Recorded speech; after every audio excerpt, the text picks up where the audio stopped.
t'es pas déjà demandé comment les admins système ils faisaient à gérer des milliers de serveurs à distance, hein, tout ça sans bouger le cul de leur chaise, hein. Tranquillou bilou, je t'explique ça dans cette vidéo.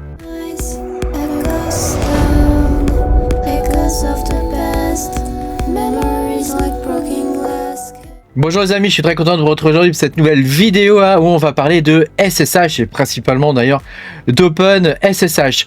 Pense à mettre un petit pouce bleu, à t'abonner à la chaîne si t'es pas abonné. Je te rappelle que tu peux me soutenir en t'abonnant à Proton, ProtonMail, ProtonVPN, ProtonPass, voilà, il y a toutes sortes de trucs Proton auxquels tu peux t'abonner, voilà.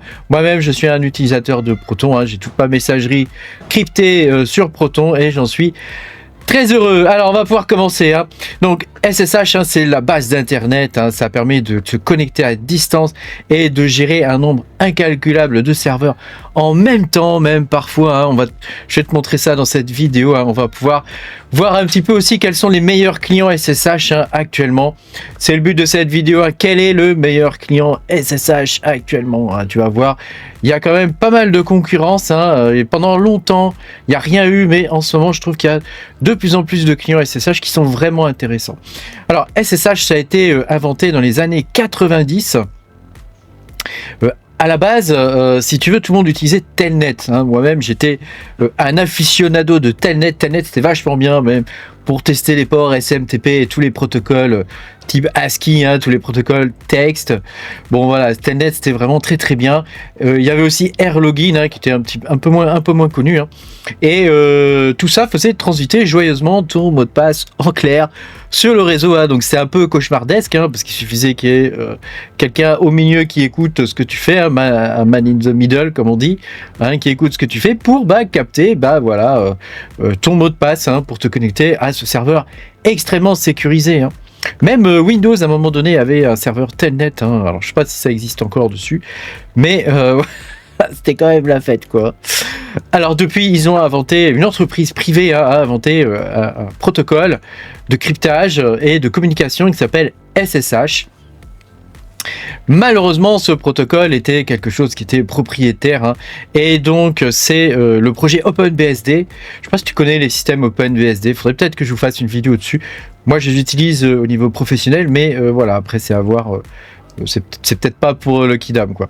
Voilà. Et donc pour le coup, l'équipe d'OpenBSD a décidé d'écrire OpenSSH, donc c'est-à-dire de reprendre un peu l'idée de SSH, de Secure Shell, et de créer un client complètement gratuit et de tout réécrire depuis la base, puisque SSH avait toutes sortes de trucs qui étaient propriétaires, qui utilisaient beaucoup de bibliothèques propriétaires.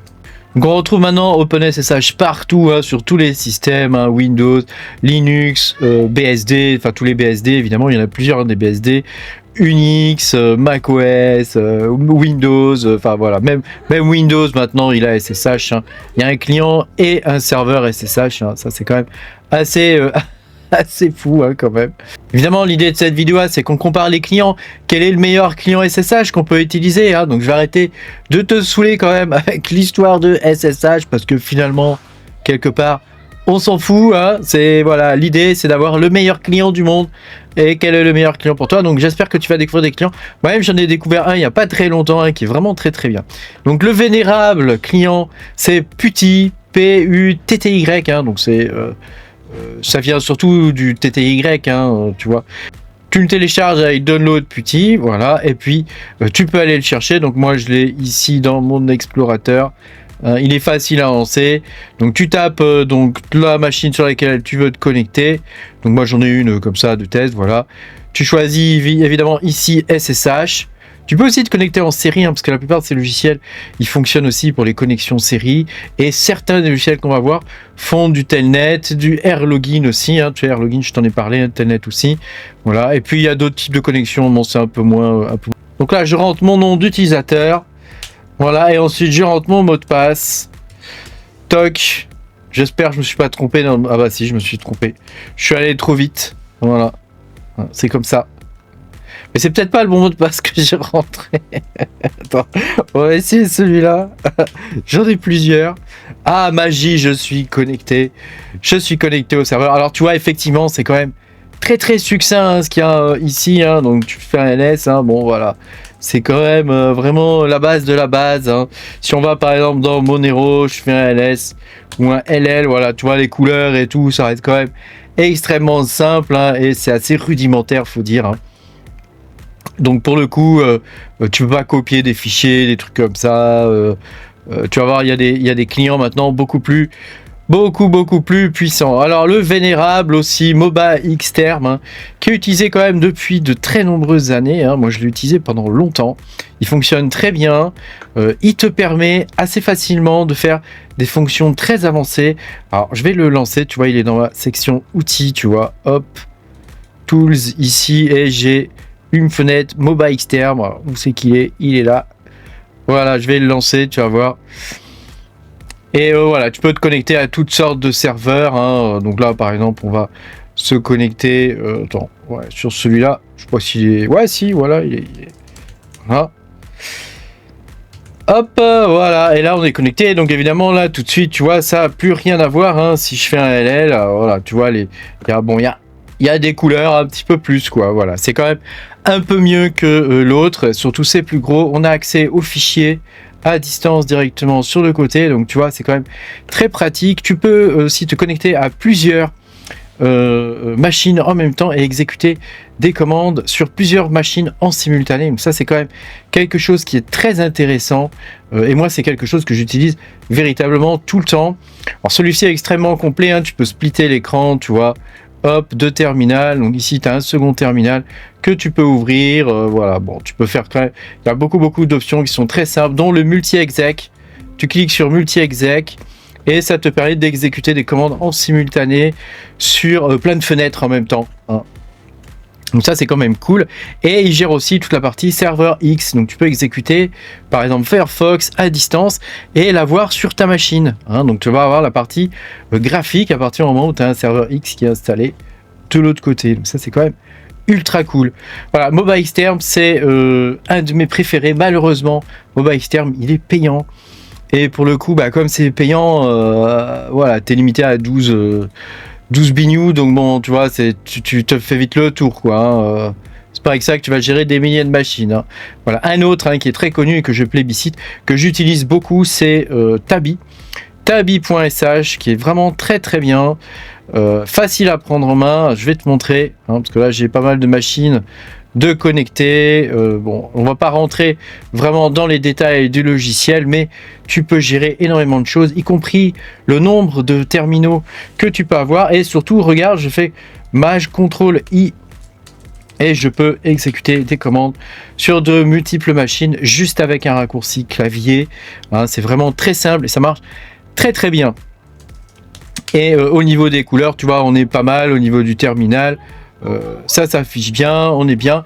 On peut faire du SFTP à distance, c'est-à-dire récupérer tes fichiers, des trucs comme ça. Tu peux naviguer dans les fichiers, les charger, les récupérer, charger des folders, hein, des dossiers complets, créer des répertoires. Voilà, tu as toute une gestion à distance qui est pas mal, mais elle est quand même pas très pratique. Hein.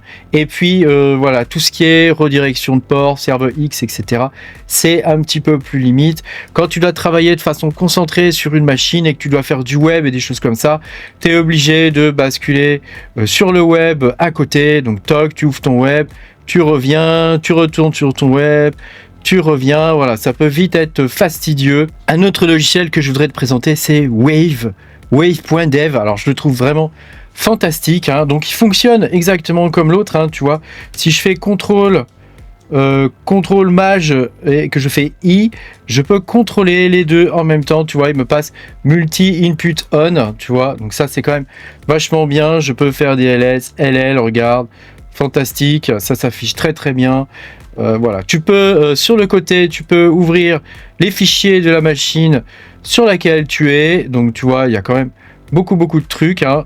Donc là, ça c'est ma machine locale, mais tu peux ouvrir les fichiers sur une autre machine à distance directement ici, par exemple. Donc tu vois, là je peux naviguer directement dans la bécane. Je peux récupérer les fichiers, je peux les télécharger, tu vois, clic droit, download file. Je peux charger moi-même des fichiers, des choses comme ça. Donc ça, c'est quand même extrêmement pratique. Tu peux aussi naviguer sur le web. Hein, donc là, tu vois, il m'ouvre directement la fenêtre de Waveterm. Donc je peux suivre un tuto et faire les copier-coller directement, tu vois, comme ça. Toc, je copie, je colle. Tu vois, paste ici, hop, tu vois, c'est facile. Hein. Je peux aussi demander à une intelligence artificielle de m'assister pendant que je fais ça. Donc je peux lui demander, explique-moi la différence entre LL et LS-AL par exemple, tu vois. Et ChatGPT va me répondre, hein, parce que je crois que le truc est connecté directement à ChatGPT. Donc tu vois, c'est quand même assez foufou. Et puis tu as aussi, cerise sur le gâteau, voilà, tu as ton CPU. Tu peux voir à distance le CPU, combien il fonctionne à distance. Tu vois, je peux surveiller mes processeurs. Donc là, tu vois, il faut que je me reconnecte sur celle-ci. Toc, hop, voilà. Et donc là, je peux voir le CPU qui tourne sur cette machine-là. Je vois qu'il est à 74%. C'est quand même assez incroyable, hein. Tu vois, ici, hop, je peux naviguer entre les différentes machines. Là, je vois que mon CPU est à 100%. C'est normal, hein, puisque c'est une machine qui est en train de miner. Voilà, ça me permet d'avoir en un seul coup d'œil, je peux me faire des tableaux avec tous mes CPU, par exemple, en simultané. Voir ceux qui minent pas. Voilà, quels sont les processus actifs. Hein, tu vois, ce genre de truc. C'est quand même très pratique. Bon, alors, ça vaut pas un petit BTOP, hein, n'est-ce pas, comme ici, hein. Un petit BTOP, mais c'est quand même pas mal. Et alors, si tu as beaucoup de fenêtres d'ouvertes en simultané, tu peux cliquer là, toc, et tu peux avoir la fenêtre qui s'ouvre en grand comme ça. Ça te permet de travailler directement, tu vois, sur le truc. C'est vraiment très très facile. Ici, tu peux régler rapidement la taille des typos. Par exemple, je peux la grossir, hein, voilà, tu vois, c'est quand même vachement bien. Vraiment, c'est une découverte magnifique, ce soft-là. Je vais l'utiliser, je pense, pour mes vidéos. Je continuerai d'utiliser tabi.sh, qui est un petit peu plus compliqué quand même en termes d'utilisation, mais celui-là est vraiment fantastique. Il y a un truc que j'ai pas trouvé sur celui-là, c'est comment sauvegarder tous les mots de passe et tout ça, parce que si tu es obligé, si tu as 15 machines d'ouvertes et que tu es obligé de retaper 15 fois le mot de passe, au secours quoi. Bon, il y a sûrement une option hein, quelque part hein, qui doit permettre de gérer ça, hein. Tu vois, tu cliques ici, je pense qu'il doit y avoir moyen d'avoir une option ou un truc comme ça qui te permet de sauvegarder le mot de passe. Bon, après, peut-être pas, hein, je ne sais pas. En tout cas, ce logiciel est vraiment fantastique, hein, vraiment très très pratique. Et puis, je voudrais te faire découvrir aussi Warp. Warp qui est, je pense, Attends, j'ai raté, c'est pas ça. Je vais y arriver. Warp.dev, qui est un autre logiciel de shell. Alors attends, je vais te mettre je vais te mettre là. Ça c'est la page de Wave, tu vois. C'est vraiment vraiment bien celui-là. Warp c'est autre chose. Alors lui il n'est pas fait pour contrôler de multiples machines et tout ça. Lui il est vraiment fait pour t'aider quand tu es dans le terminal à coder. Oh purée, il y a un truc que je t'ai pas montré dans Wave. L'édition des fichiers. Et ouais, parce que tu sais, il y en a beaucoup qui galèrent. Il y en a beaucoup qui galèrent, tu sais, avec Nano. Nano, le fameux Nano. Alors attends, on va faire un sudo. On va faire un sudo et... alors attends, c'est quoi mon mot de passe sur celui-là? Je sais plus. Voilà, c'est bon. On va aller dans ETC, tu vois. Et je vais éditer le fichier host, par exemple. Alors, donc, je vais faire Nano host. Je sais plus ce que c'est avec un S, voilà, c'est ça. Voilà, donc ça me permet d'éditer la table locale de résolution des DNS. Bon, jusque-là, rien de foufou. Le problème, c'est que, voilà, quand tu es avec Nano, bon, voilà, les débutants, c'est un peu difficile. CTRL S, CTRL X pour sortir, tu vois, voilà. C'est un petit peu difficile. Sans parler de VI, hein. Moi, j'utilise personnellement VI. Voilà. Après, VI, c'est vrai que quand tu dois passer des commandes, pour quitter, par exemple, sans sauvegarder, tu dois taper $Q, point d'exclamation, voilà, tout le monde n'est pas habitué. Si tu veux écrire dans le texte, il faut appuyer sur I, voilà, il y a beaucoup de raccourcis clavier qu'il faut connaître, que tout le monde ne connaît pas. Il y a une courbe d'apprentissage qui est difficile sur VI. Moi j'ai appris ça parce que j'ai travaillé sur Unix à une époque, hein, et il n'y avait que VI, hein, donc j'avais pas le choix. C'est vrai que quand je fais des vidéos, je montre toujours Nano parce que c'est plus simple à utiliser, mais là, banger, tu as un outil incroyable qui te permet d'éditer les fichiers. Donc là, tu vas directement, tu vois, ici avec ton... alors attends, je suis sur quelle machine? 26. Donc je me reconnecte sur la 26, toc.